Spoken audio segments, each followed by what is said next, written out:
What was that? Where's that voice?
This is the story of a young girl.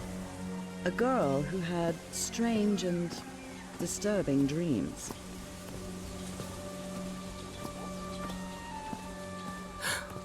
I know this place. I've been here before. This is the ancient stone city amidst the jungle.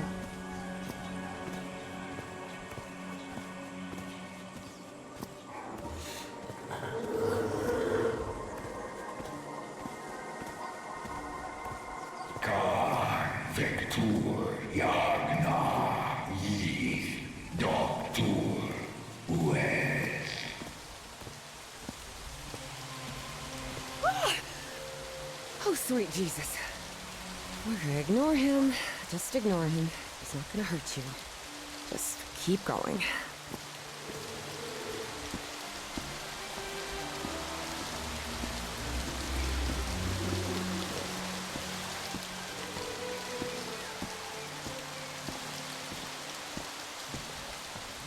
This constellation. Where am I? This is not the Earth.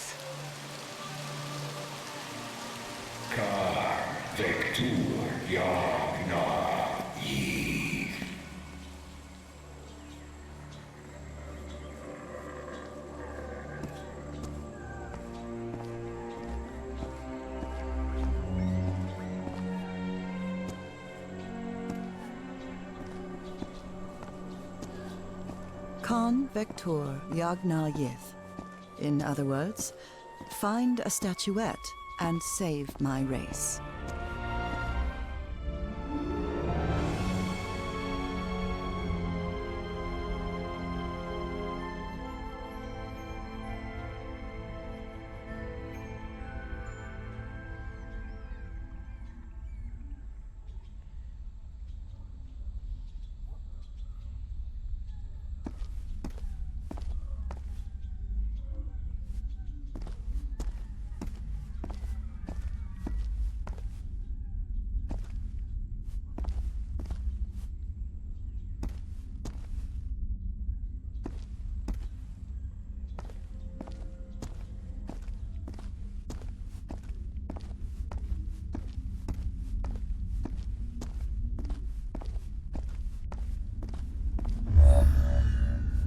The statuette! Here it is. Finally! I have to get it, I have to...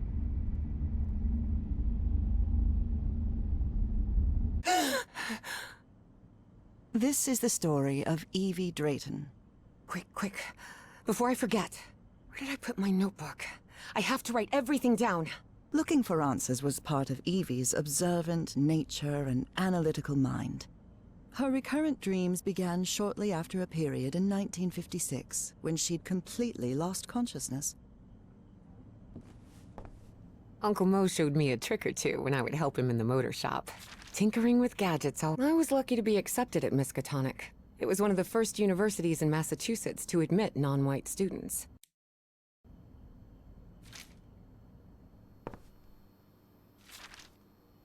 Spitsbergen Island and Svalbard. Apparently, I researched this area of the Arctic thoroughly during... When I saw this picture, I couldn't believe it. It's the same statuette I always see in my dreams.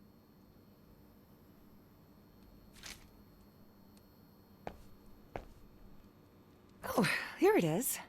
Evie's Nightmare Journal. Evie was worried that someone might read it. That's why she kept it locked away under that complicated padlock.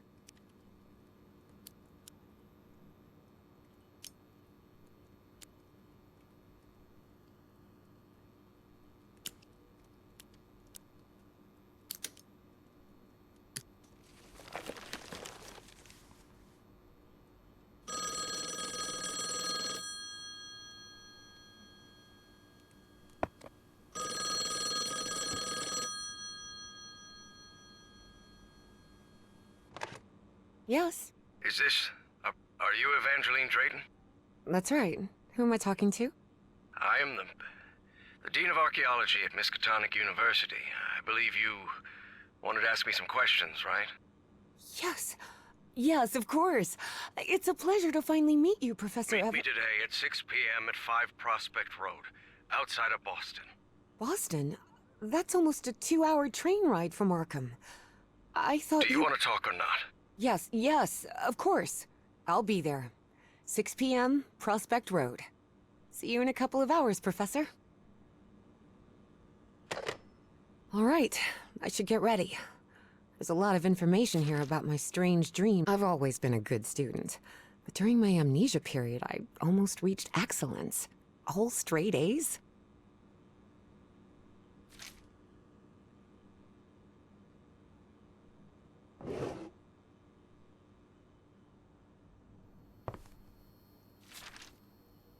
This photo was taken during my amnesia.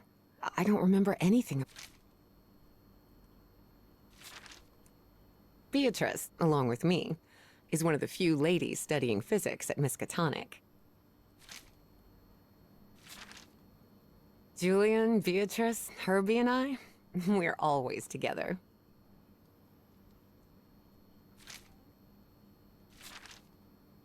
This scary fellow that haunts me in my dreams is a Dimetrodon.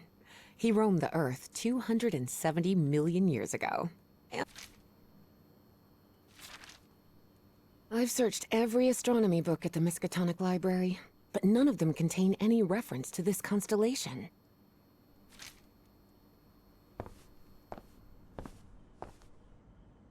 Rhythm and blues is definitely my kind of music. Before leaving, Evie asked herself if she had finished gathering all the information in her room. I don't think I finished reviewing everything here yet.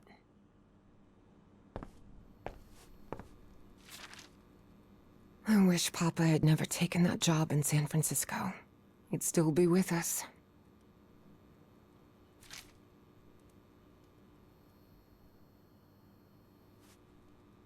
I must have written about 1,000 letters to the archaeology dean in Miskatonic, and I've never received any answer.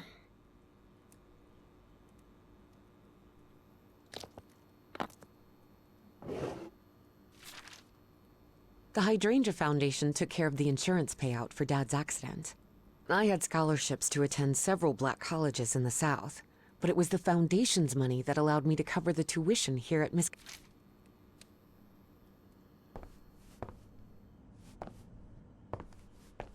Before leaving, Evie asked her... All right, I think I've gathered what I need. As odd as it seemed to Evie that the dean didn't meet her at the university, her need to know was stronger than her doubts. She was determined to attend the meeting. There, she would come across another protagonist in this story.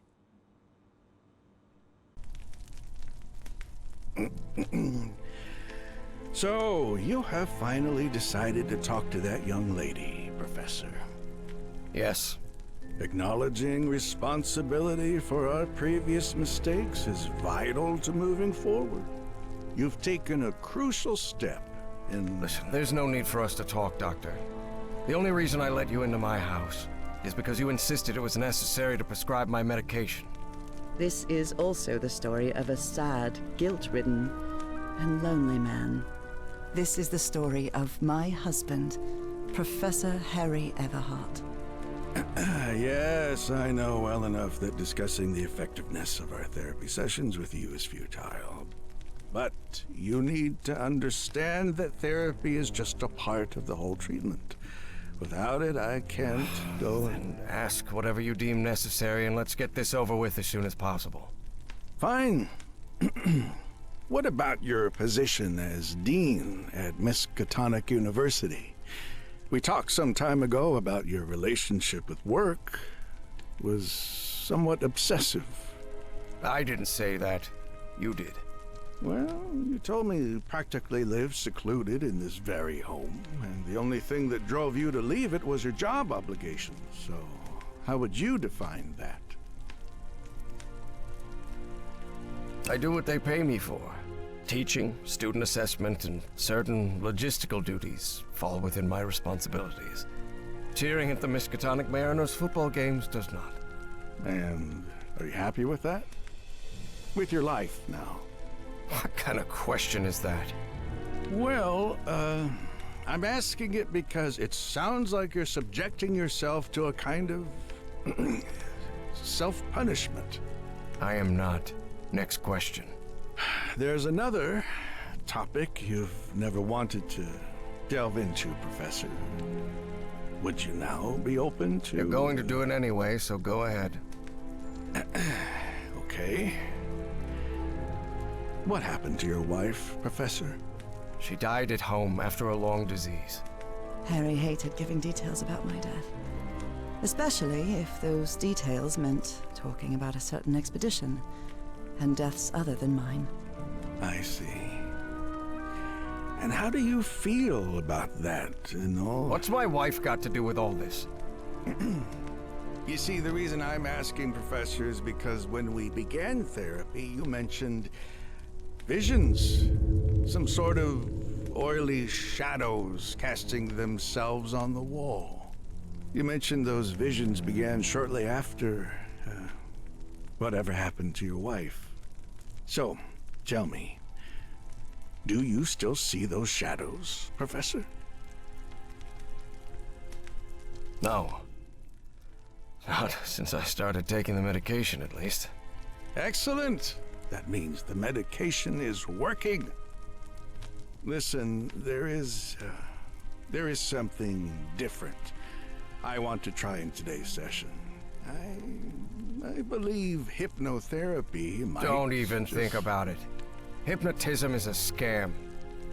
Professor, with all due respect, I believe you're mistaking mesmerism with hypnotism. Even so, if you want me to prescribe the... You won't give me my medication unless I submit to your quack experiment, is that it? I'm deeply sorry you see it that way, Professor. But I need you to trust me in this. Then go ahead. Wave a pocket watch in my face if that's what you need to do. There's no need for pocket watches, Professor. The sound of a metronome will be more than enough. I need you to relax and free your mind. And think of something pleasant. A fond memory, if you will. Something that took place here, in the Everhart Manor. A fond memory? In this place? It wasn't easy for Harry to find a fond memory in the same manor where he had spent an extremely unhappy childhood. Maybe. Maybe. December 1930. The last Christmas my wife and I ever spent at Everhart Manor. She insisted on coming, despite my parents never approving of our marriage. But that was the kind of person she was. Interesting. Tell me more about it, Professor Everhart. Every time I gave her a present, I prepared a little scavenger hunt. She loved it. She loved solving my stupid riddles. As you may have noticed, this story has more than one protagonist. And though I am not one of them, I believe I, Nora Everhart, play a crucial part in it. Can I open my eyes now, Harry? Not yet. We're almost there. Let me open the door and... Now, open your eyes.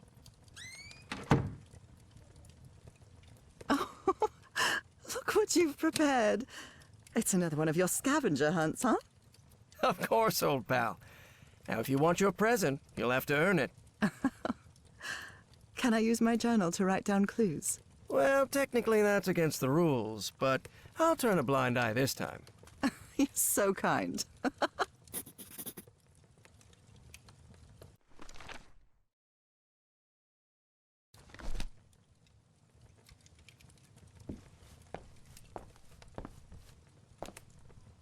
Do you remember when we slow danced to Dear Old Pal of Mine at Maddie's house? Do you remember when we slow danced to Dear Old Pal of Mine at Maddie's house? The end of the Great War Party and our first kiss.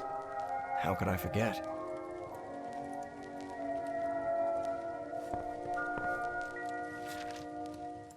Oh, look at your sad little face in this photo. You know me. I've never been... Wait. There's something wrong in this memory. This wasn't... Ignore it. Focus on that moment. Your wife. That happy memory.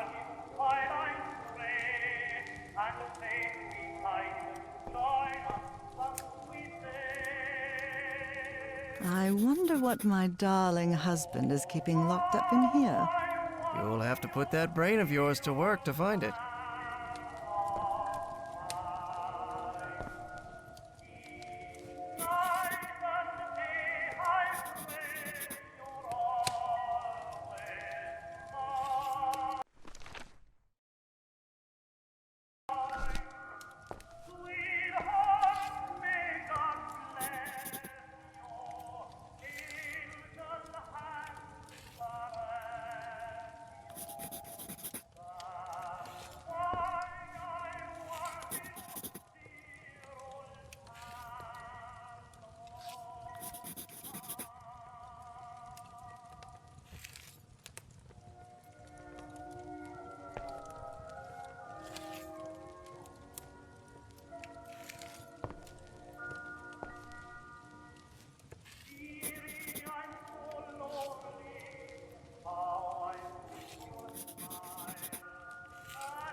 A new decade.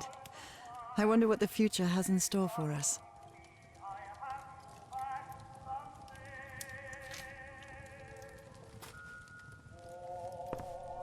I swear, even in a painting, your father's stare sends shivers down my spine. You know you're looking more like him every year. Nora, for the love of God, don't even joke about that.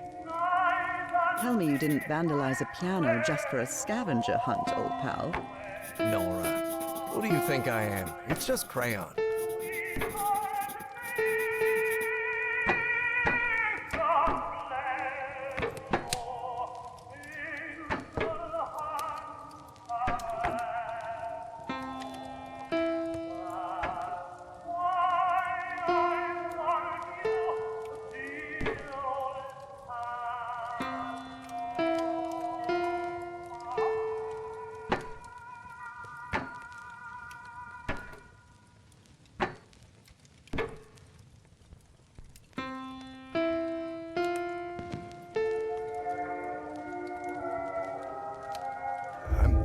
I'm seeing those oily shadows in here. Why am I seeing those shadows? Focus, Professor. Keep remembering.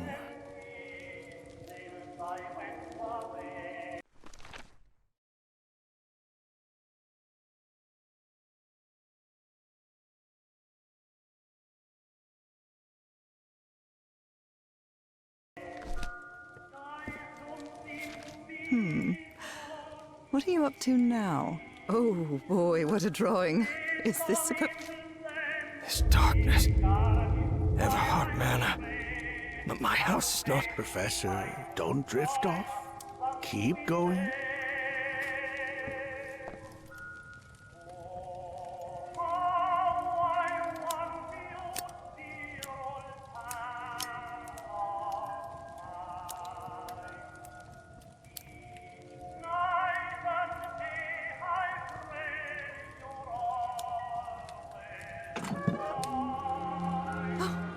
Harry, I can't believe it! It's that statuette! And it even has a black ooze orb. Just what I wanted for Christmas. No. Wait. I mean a statuette. Don't touch it, Nora! Keep going, Professor. It's important. Where is the statuette now? You. You're no psychiatrist. Who are you? I'm not going to ask you again, Professor Everhart.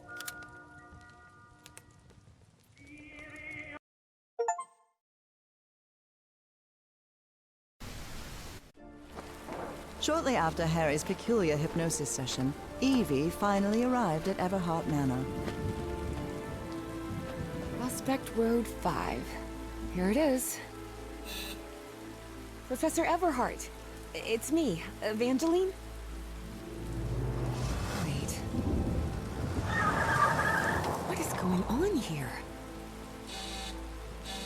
Professor? Is everything all right? Most people would have turned away and left, but not Evangeline Drayton. She had been waiting for months to talk with the professor. No way was she letting it slip away.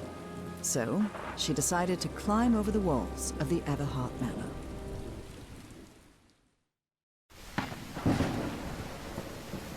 Ugh. This looks like something straight out of Tales from the Crypt.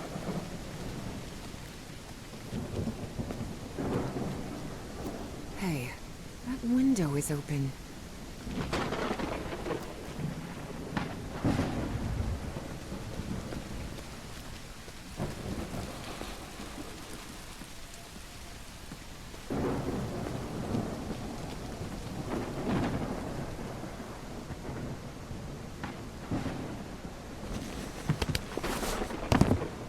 Professor Everhart. It's me, Evangeline.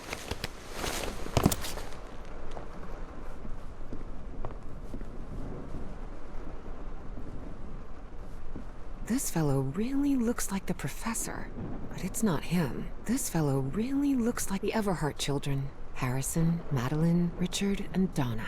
That must be Elizabeth Everhart. She looks sad. It appears the Everharts have been quite well off for generations. Or so they used to be.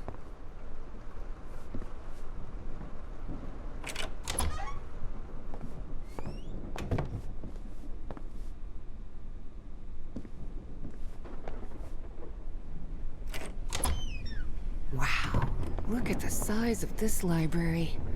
It's almost as big as Miskatonic's. Actually, it wasn't even a third the size of Miskatonic's library, but young people can be terribly impressionable at times. Good thing the skull is fake. Ugh. Rich people definitely had weird...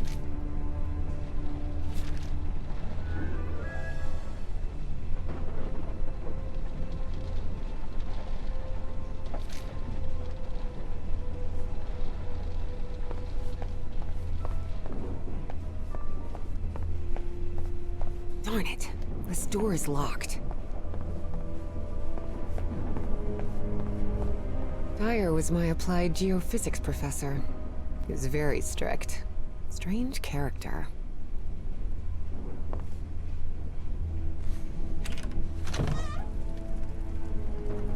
This must be the professor's office. Someone lit the fireplace. But this room is still cold. Greenhouse. And the mausoleum.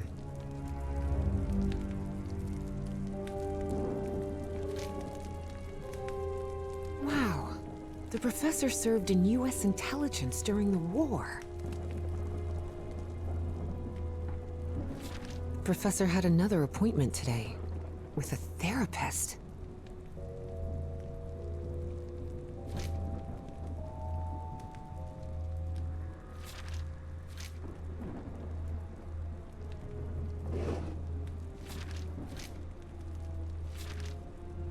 Despite his tone, this Bowen fella doesn't seem particularly friendly.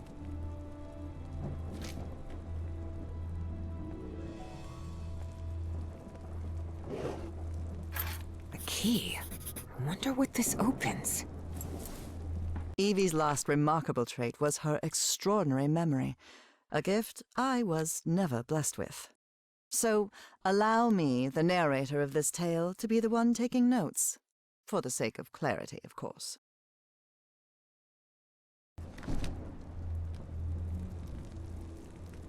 Professor Everhart doesn't look so intimidating in that portrait.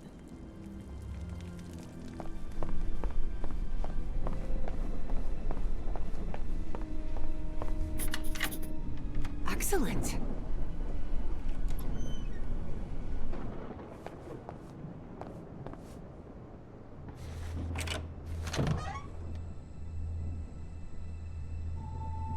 The man's definitely a dead ringer for the professor. Ripped canvas.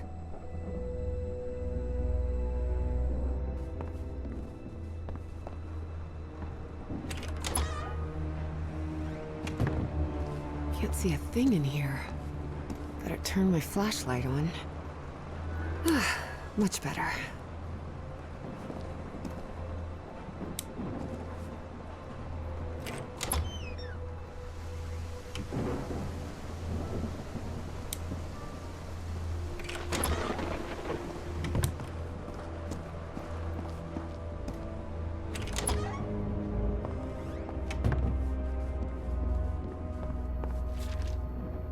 Looks like the professor's father was involved in politics.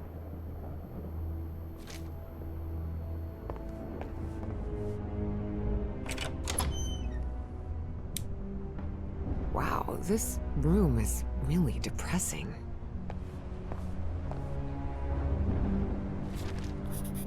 Looks like a memorial of some kind, dedicated to a woman.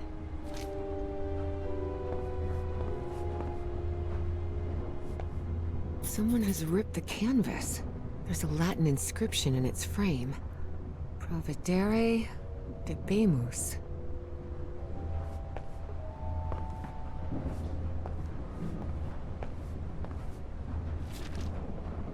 The driver's license of a certain Manuel Silva.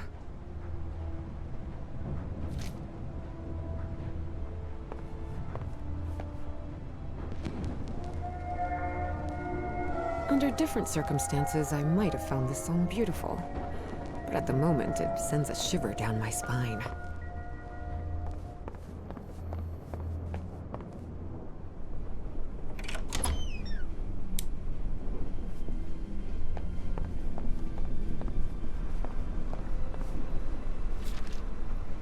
There are a lot of pictures of that fireplace. Oily shadows. Beginning to suspect the old professor's lost a few marbles.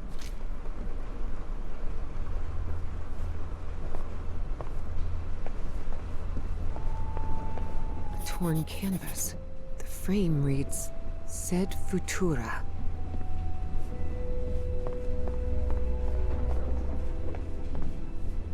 Such odd totems. Are these fishes? So Professor Everhart set on an expedition to the Pacific. I never pictured him as an adventurer. That expedition must have been quite important for him. Oh, it had certainly been important to him, and to the other expedition members.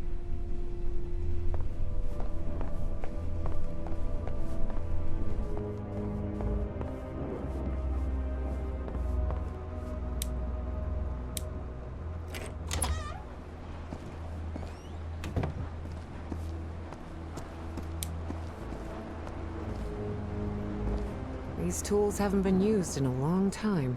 That explains why the garden was an absolute mess.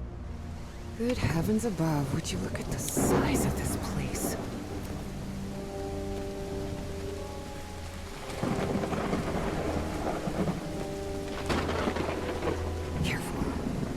staircase is slippery.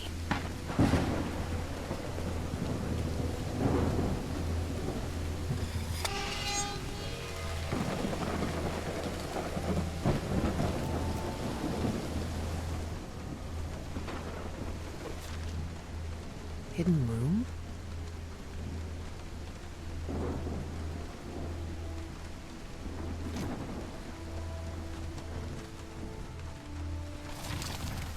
This vase-like thing with a face engraved on it can be rotated. What kind of madhouse does the professor live in?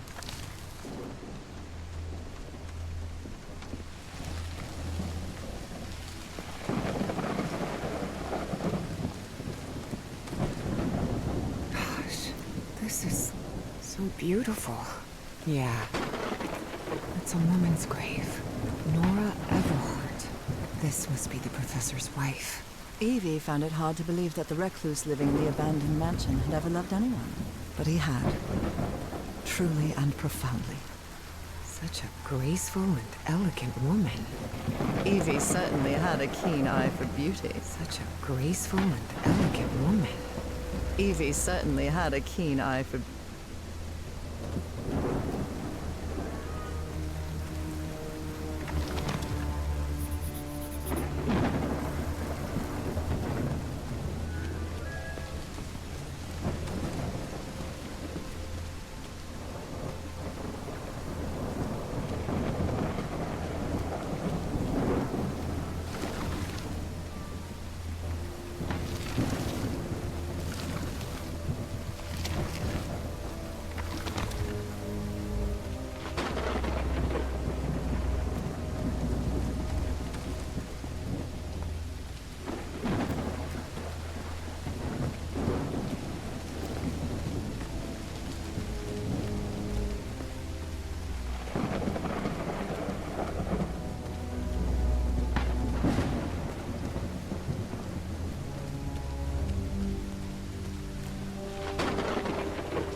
What kind of a door is this?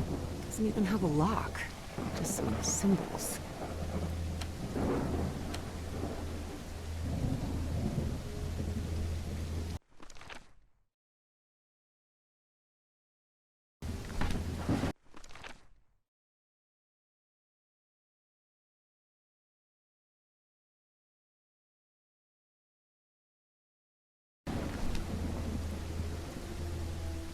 What kind of a door is this?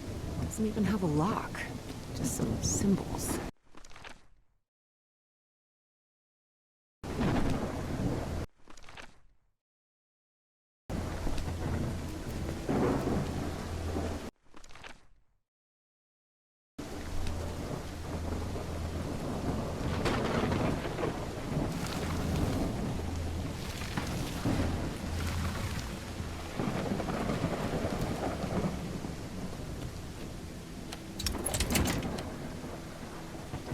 What kind of a door is this?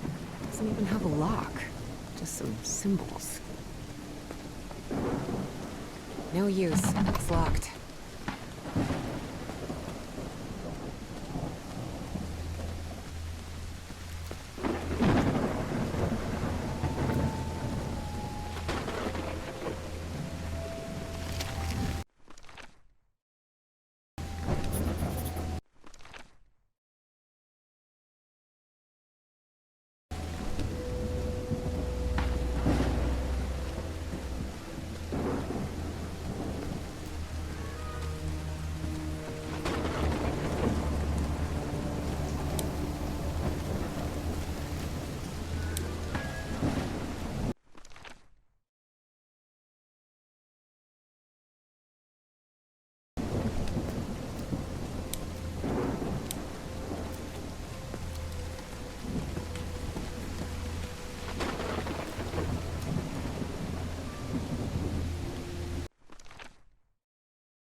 raining cats and dogs here.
This definitely looks like the greenhouse key. In loving memory of our firstborn son, John Everhart Jr. Oh dear. A dead child.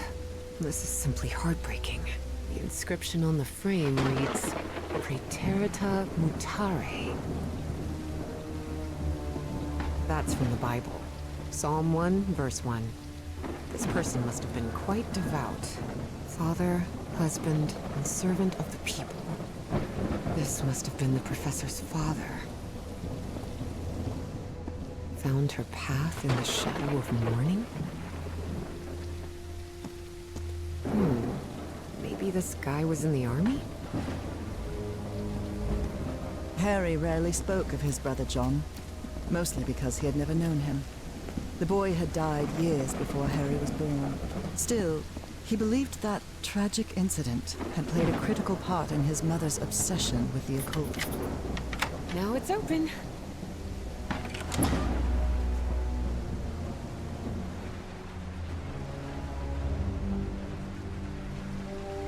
The professor really seems to be interested in botany.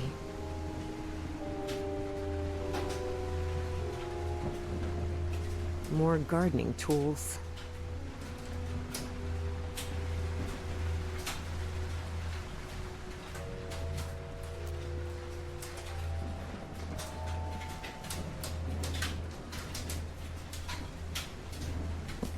It appears to be a Spanish edition of the science fiction novel The Future Eve. I'll keep it, just in case.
torn canvas. The frame reads, Sed Futura.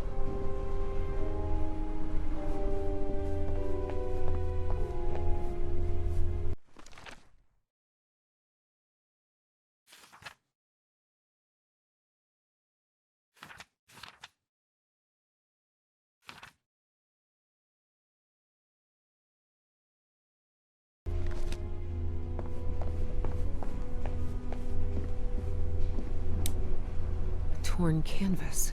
The frame reads, Sed Futura.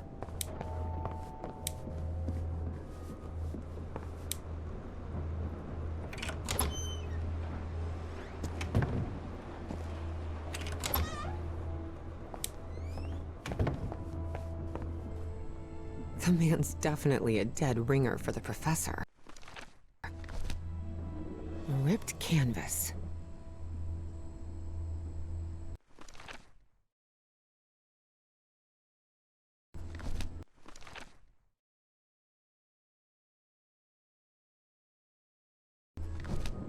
A ripped canvas.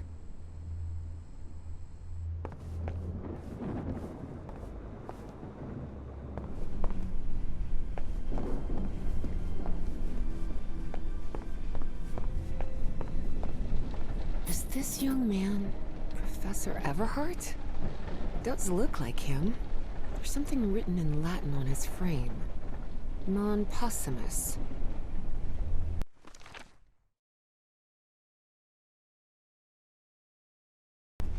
Is this young man Professor Everhart? There's something written in Latin on his frame. Non possumus.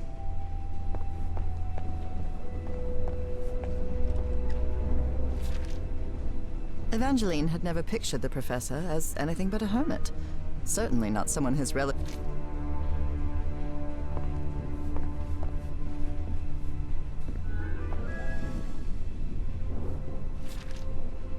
Troubling absences in my memory.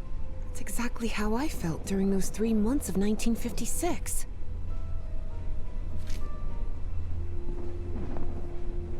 What on earth happened here? What on earth happened here?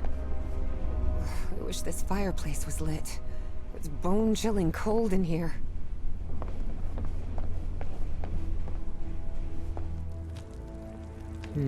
Someone lit the fireplace, but this room is still cold. Astrology is the most utterly stupid thing I've ever come across.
Professor Everhart doesn't look so intimidating in that portrait.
Secret compartment? Evie had never been good with languages, least of all a dead one like Latin. Even so, she managed to grasp the general meaning of the phrase. We can't change the past, but we must anticipate the future. Unbelievable. There's some kind of secret compartment in the fireplace. Feels like a mystery novel. Looks like a music box of some sort.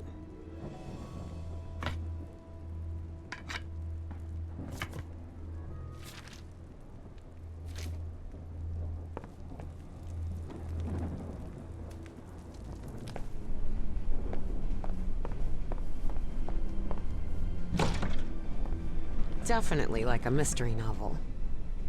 Ooh, I guess I need to go see what's down there.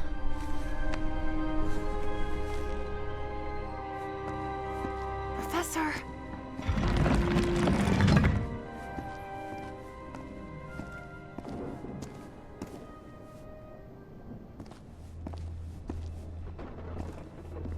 Professor! Professor! What happened? He's knocked out cold.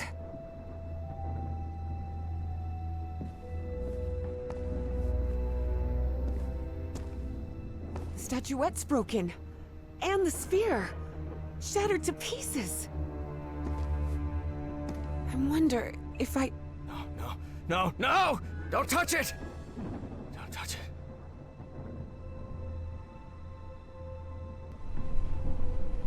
Introductions between strangers are always a bit awkward. But in Evie and Harry's case, things were even more uncomfortable, due to the unusual circumstances under which they had met. How are you feeling, Professor? Considering I was assaulted, knocked unconscious, and someone tried to rob me in my own home, I suppose not all that well. Evie didn't know where to start. So, she took the most formal approach. We haven't been properly introduced. I know who you are, Miss Drayton. We had an appointment today. And I can also imagine what it is you want to talk to me about. Evie was taken aback. He knew? So Professor Everhart had read her letters after all. I suppose you have some questions for me, so go ahead. What is, or was, that statuette? You haven't touched any of the pieces of it, have you? No. You made that very clear. Good. Because that black orb is made of... Harry thought of telling her the orb contained the blood of an elder god that came from beyond time and space. But he chose not to frighten Evie for now. a very dangerous substance. Dangerous? What do you mean? Is it toxic? Worse than that. I've seen people lose their sanity and their health just by coming into contact with that substance. I read in a Herald article that the statuette was found in an excavation in Virginia. Is that correct? Yes. In the caves near the Rappahannock River. It was led by a professor from Miskatonic, right? Paisley or Presley? Nathaniel Wingate Peaslee. Yes, Peaslee. Do you think it would be possible to speak with him? No. He passed away a few years ago. Of natural causes. Or so I hope. Statuette is in pieces. What happened? I destroyed it. You destroyed it? Yes. It was better than letting it fall into the wrong hands. Evie felt frustrated. After all the effort it had taken to get Professor Everhart to agree to talk with her about that statuette. And on that very day, that curmudgeon shattered the relic into 1,000 pieces. Who's responsible for all this? For the robbery? Dr. Frog in the throat. Who? My psychiatrist. Or so I thought. I never should have brought him here. I've been too careless. I thought the statuette was in the Miskatonic archive. Yes, well, I brought it here for a research project I'm working on. About ancient civilizations. Harry couldn't come up with a better excuse than that. Because I've hidden it in my own house to keep prying hands from succumbing to the terrifying powers of the Elder Gods sounded infinitely worse. But There has to be more, right? More of those statuettes. I really doubt it. Are you sure? Because I'm convinced of it, Professor. And why are you so convinced of that? I've seen them. In my dreams. What are you talking about? Dreams about strange and ancient artifacts brought Harry bad memories. For personal reasons. My dreams. I mentioned them in my letters. You remember? So, I've long dreamed of a place. It's an ancient stone city, hidden in the jungle, from prehistoric times. And there are more statuettes like that one, all holding those black orbs. Miss Drayton, you better forget about... So, if Peasley found that statuette in Virginia, maybe there could be more there. Listen to me, Miss Drayton. Maybe in those caves I could find more... Enough of that! How could you be such a fool? Haven't you listened to a single word I've said? Don't you ever think of going near that cave in Virginia. Professor, you can't be serious. I need answers. Of course I'm serious! I forbid it! Are you done yelling now? All right. Now that you've calmed down, I'll tell you that I'm a grown-up, and you can't prevent me from going anywhere. And while we're at it, my mother taught me manners. And as far as I know, if it weren't for me, you'd still be locked up behind that fireplace. So maybe now's a good time to show a little gratitude. It had been years since anyone argued with Harry, and for the first time in a long time, he felt that an interaction with another human being had been authentic. Perhaps not very enjoyable, but authentic nonetheless. That fireplace can be opened from the inside, Miss Drayton. Oh, well, But even so, I owe you an apology. You've taken quite a risk without even knowing me, Miss Drayton. So, thank you. all right. Apology accepted. You're completely determined to go to those caves, aren't you? Yes, absolutely. You're right. I can't stop you from going to Virginia. But how do you plan to get there from Arkham? Well, I don't know. I hadn't really thought about it. I don't think there's a regular bus service, is there? No, there is not. So here's my proposal. I'll go to Virginia with you. I'll take care of all the expenses, don't worry. If there's one thing I have plenty of, it's money. All I ask in return is that you please follow my instructions while we're there. And be very careful.